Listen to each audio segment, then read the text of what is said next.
I'm going to speak in English. I don't have any exotic languages. We don't have. This is actually, in a way, I feel like I'm carrying coals to Newcastle. You know that expression? No. It means taking things to people who already know.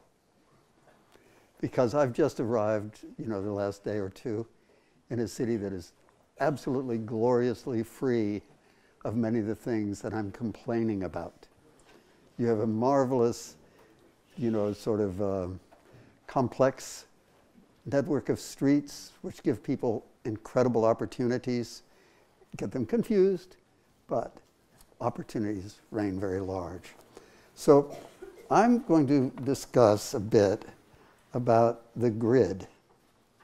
Which button? Oh, just this one? No? The top one. Which one? Oh, that one. There we go. Okay. Very good. So we all live within a kind of a grid. And it seems to be nearly everywhere. And the question is, why do we like it so much? What does the grid give us? It looks like it gives us opportunity. Lots of little squares to fill in, lots of little things to put in exactly their place. And it even extends to things like the interiors of your cell phone and the interiors of even the chips within the cell phone.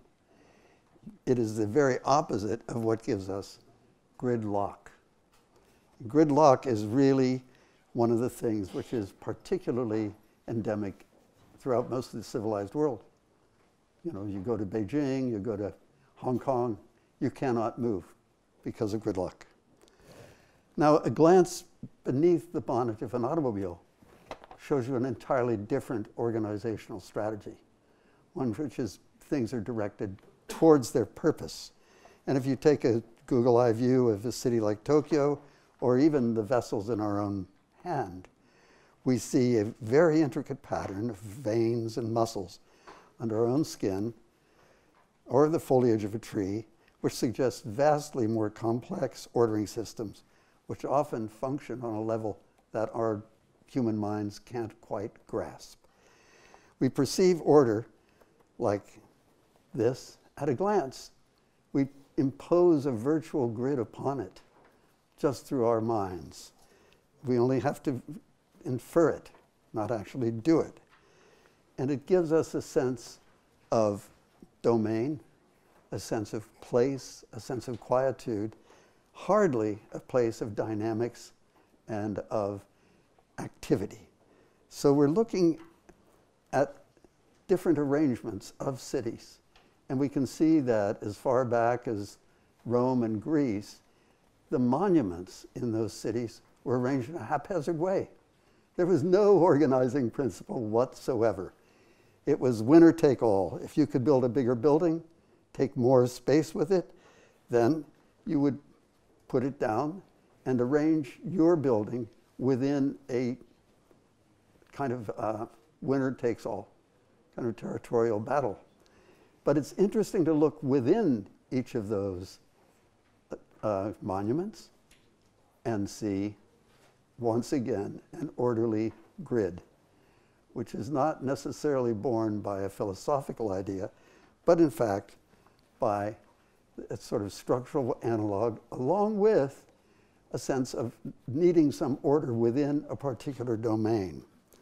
Now, I think that when we look at Rome, for instance, we see that same pattern all the way through.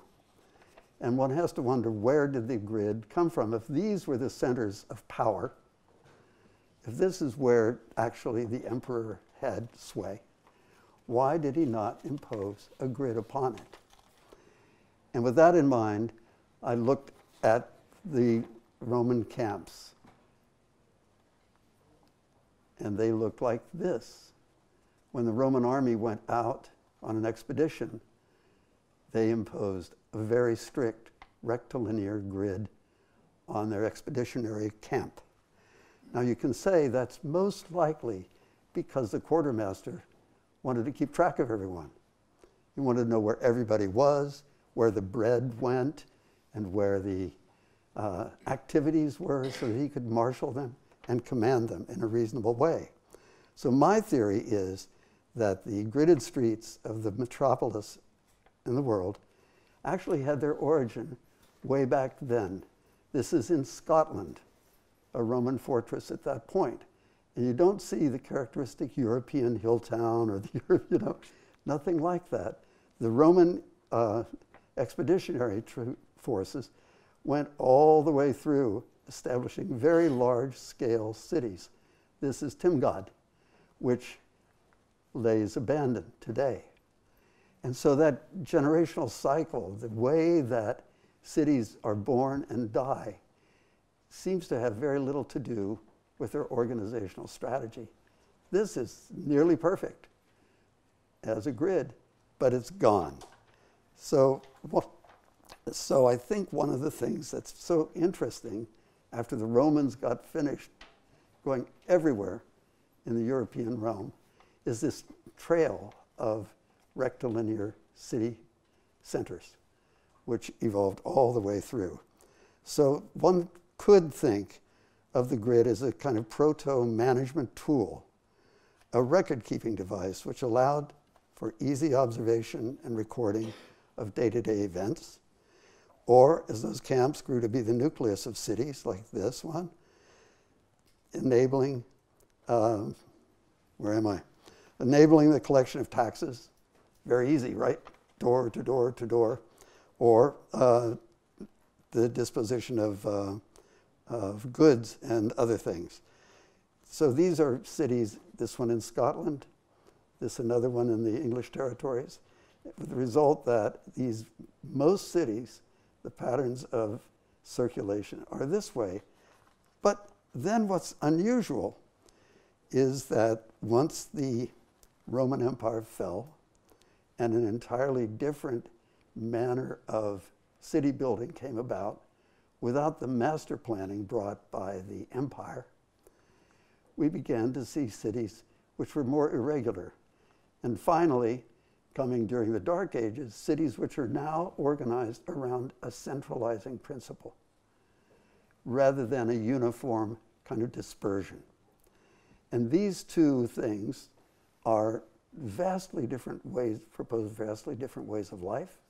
They propose vastly different commercial structures, vastly different means of managing the land and managing resources.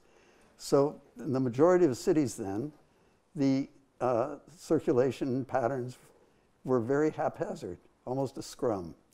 This was in stark contrast to cities like, this is Turin, Italy, like and Carcassonne, which you know, again a kind of medieval city surrounded by a wall, and other cities like Palmyra, which was based upon a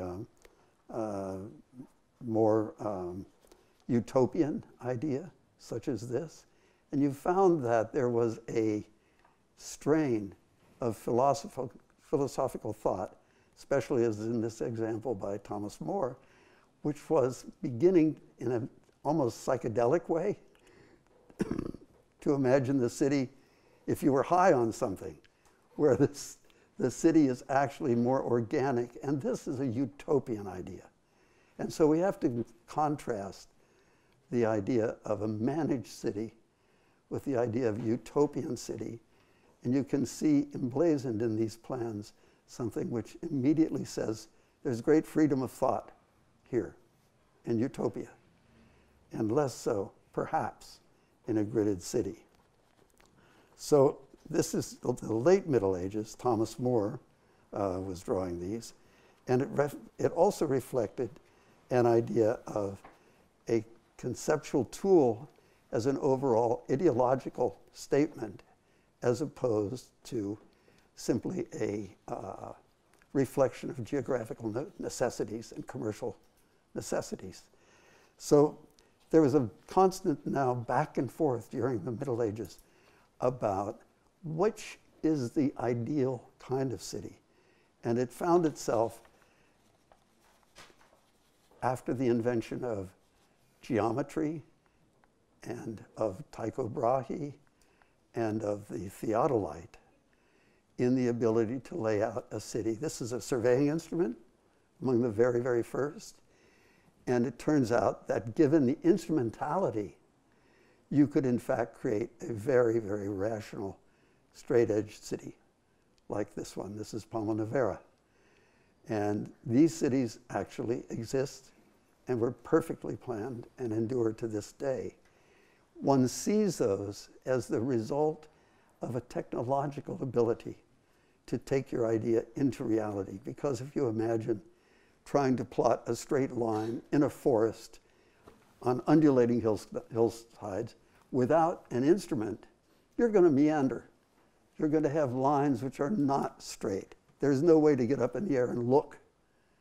So to make a city like Palma Nevera so exact was a triumph of technology and the coming together of that technological ability with an ideological incentive. This is another one. This is a city for a Rosicrucian cult called Altamira. So these things all fell into this spectrum of a kind of ideal city governed by geometry. And geometry was the means to that end. Well, this only went so far, obviously.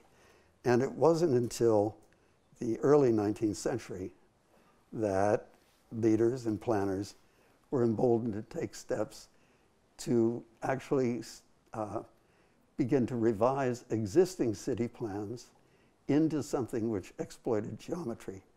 And the first one was in Pennsylvania.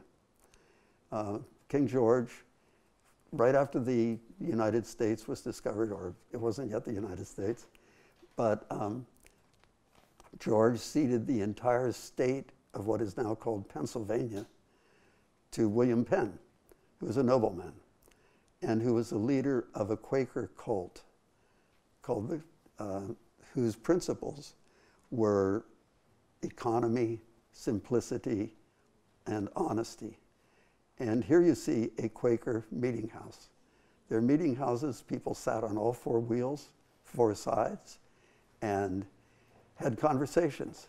This is a religious establishment, and the Quaker philosophy dictated no ornament, no extravagant use of space, no ceremony, and no hierarchy.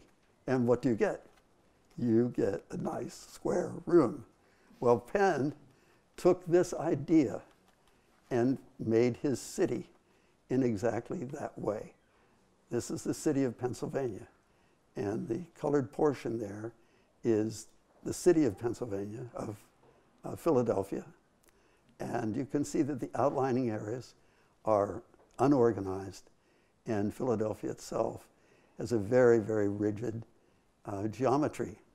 That geometry then created a sensation among the settlers coming to the United States, because you could say, oh, I want to live on that piece of land. I want to buy that piece of land. And the transaction was immediate. And so Philadelphia became the most successful city in the Western Hemisphere almost overnight, because it was populated almost overnight by that confidence that people had that they would have their own particular piece of land. Jefferson, who's the next president after Washington, took that to an extreme and laid a grid across the entire United States. He was the president of the United States, and he sent out teams of surveyors to divide the United States into squares. Those squares you can see nascent here in this map of Indianapolis, which is this way back in the middle of the 19th century. And you can see the grid organizing the city at a very large scale. And here at a more close scale is the other thing. You can see the approach to Lake Erie and so forth. So the United States is divided across 3,000 miles into 1 mile squares. Those are your reference points. So what does that do? Well, if you're a settler with your mule train and your Conestoga wagon going to your farm that you've just bought in Nevada, you know exactly where it is. And the real estate people know exactly where it is. And that really, really fueled the Western expansion of the United States. So the commissioners of New York that time, this is 1811 now, said, oh, gee, that seems like a good idea. Why don't we do that to the island of Manhattan? So this represents the commissioner's map of the island of Manhattan. And you can see at the tip, the left-hand edge, that's the Wall Street area, which was settled during the when they bought Manhattan for what, 27 pieces of silver, or something like that. But the remainder of Manhattan, they gridded off. And in order to do that, they had to confront these contours. These are the contours through the island. It was extremely rugged and extremely rocky. It was not flat the way that Manhattan, any of you visited, see it. And that's because they just hammered their way right through the hills. They believed so strongly in this grid that they ramrodded it through the farmlands, people's homes, et cetera, and left people high and dry. They just left them up there. And people had to improvise their own staircases to get down to the street. Now, it took about another 30 years for that idea of a vast reclamation of a city to hit another city. And you guys know which one it was. It was Paris. 50 years later, Haussmann and Napoleon got together to create order in the city of Paris. You all know about that. But in the case of what Haussmann's work, he created something which balanced, I think, the marvelous intricacy of the street network with his boulevards. It was a vast undertaking, we all know that. Displaced tens and tens of thousands of people, but it did result in grand mix of the boulevards and the intricate spaces within Paris, which give it much of its character. Today, we don't have the mechanism to do this in any city that we know about, but in that day, I think it had a profound and salutary effect on Paris. It gave us this, it gave us this, and then much to my amusement, any of you that know Jacques Tati, it gave us this scene in Montmartre, which was just delightful, because he recognized the inherent absurdity of these kinds of moves, as well as their profound impact on the city, and moved ahead with that. And so one of the things that is clear is that it's the anomaly in a city that commands the entrepreneur. There is the background, and then there is the anomaly. And you can see in these drawings here the growth of the commercial sector in New York. And if you see, I don't know if this pointer works. Maybe. Yeah. So you see this corridor right along here, the green one? That's Broadway in Manhattan, which cuts through the grid. And guess what? That's where all the action was. That's where everybody wanted to be. And the rest was just background support for that activity.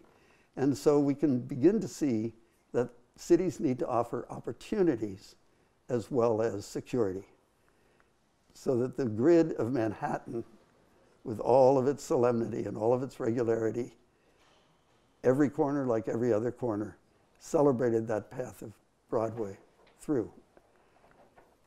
The rest of it, it seems to me, I'm quite left of center, gave us, you probably guessed, gave us the organization man. That gave us the towers on a Fifth Avenue. That gave us the American corporate culture. That gave us a corporate culture which, because of the consistency of its reach, was profoundly impactful on organizations and the individuals that worked in them. And as Ming and I were flying in just yesterday, we were very struck looking out of the window by the fact that there is no relationship to a grid in the outlying areas around Paris.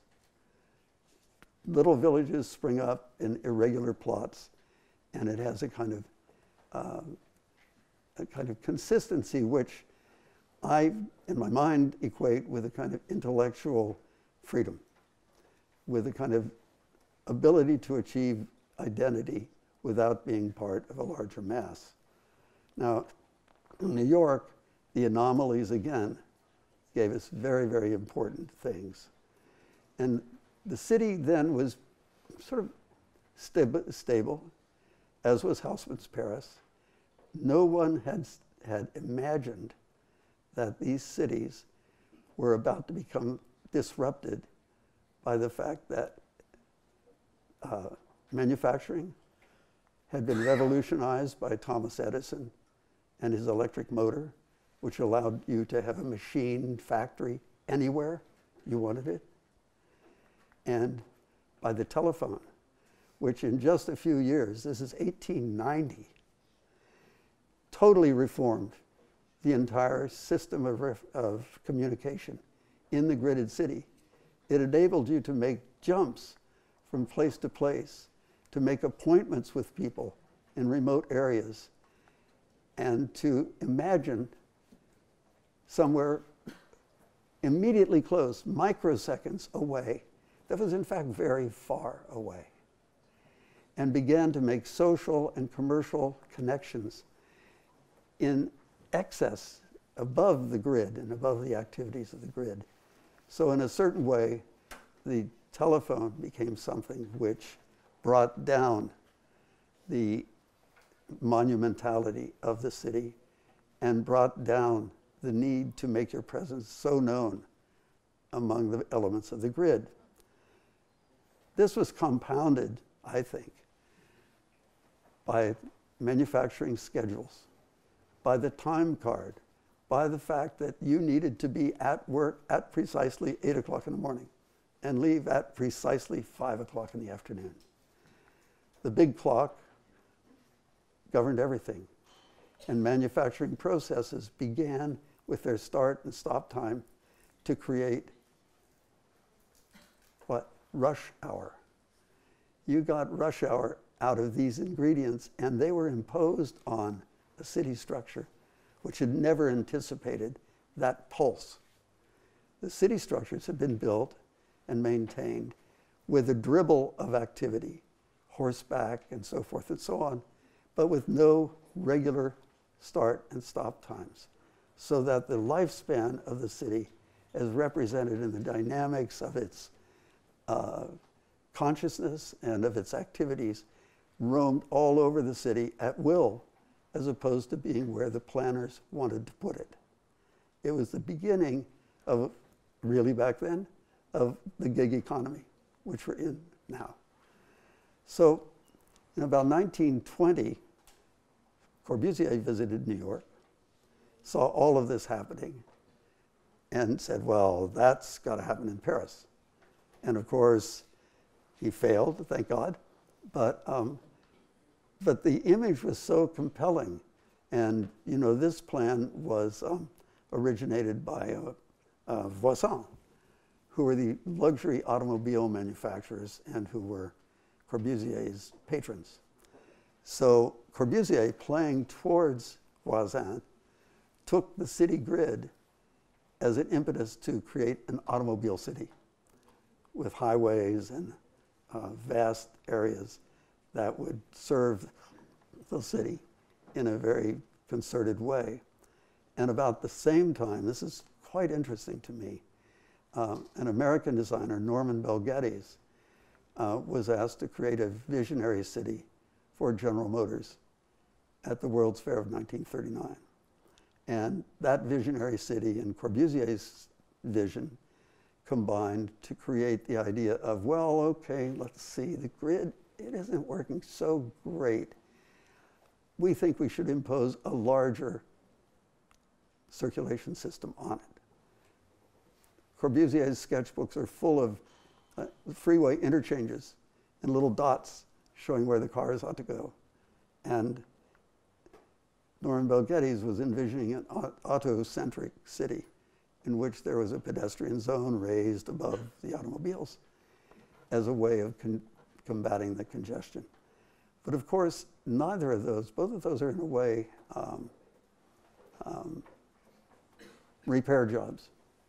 They have no fundamental critique of the city itself. They are trying with meager effort to correct a condition which was rapidly becoming unsustainable. Even someone like Louis Kahn, the famous American architect, succumbed to the idea of the city as a buzz with automobile traffic. It was Broadway boogie woogie. This idea was so popular at that point of time that it became a self-reinforcing paradigm to create a playground for automobiles and forget about the city itself. And it turns out that when things are very, very highly coordinated and very systematic, grids work not so badly, actually, if there's no disruption. If the grid is just perfectly placid, like that, or like that, or like even that, in an almost obsessive way, you have to stay in line. You have to do as you're ordered, as opposed to breaking rank and creating chaos, like that, so that those intersections become unmanageable very rapidly. And this is a daily occurrence in cities like, Hanoi, Hong Kong, anywhere you want to say. It's all through the world. Because there was an advantage for everyone. For the manufacturers of tires, for the person that puts gasoline on your car, for the repairman for the car, for all the accessories for the car. There's a huge opportunity for everyone to reinforce this idea of let's make cities for cars. And everyone then, of course, puts up with the consequences. This is the vision that was sold in the 1950s. You can see the driver isn't driving. So now, nearly 60 years later, we're almost on the verge of not driving, but we're stuck in traffic. So, the consequences of that are mixed, one would say. In my own view, what we're beginning to have is urban frameworks, much like this. Paris is a little bit like this too, with a scrum of buildings all over the place. And the way to navigate them and the way to find yourself, in fact, the way I got here was with a geopositioning satellite, right? I just said, oh, okay, where am I going? And I could follow myself walking. So I guess the overarching idea here is that the ordering system, which is such an advantage of a city grid, you can easily go to the corner of 42nd Street and Broadway because you know exactly where it is. Those are coordinates. Has been superseded by the satellite network, which is tracking cell phones, automobiles, et cetera, et cetera. It's now easier than ever for those you've been to Tokyo, let's say. You can find anything in Tokyo immediately, no problem. You can find anything in Paris immediately, no problem. You do not need a street system to do it. You only need to be connected to the satellites. I think that really is a palliative for the kind of congestion and the uniformity of cities. Cities can now begin to explode in all kinds of directions, giving that tool. I can find a special restaurant that just opened 2 days ago anywhere. Absolutely anywhere. This is the greatest gift that Google has given us.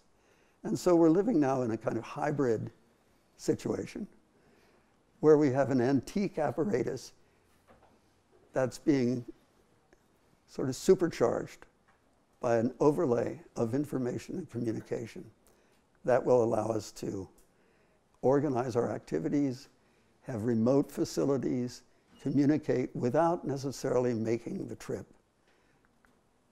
through this network of cell towers and satellites and birds. Thank you.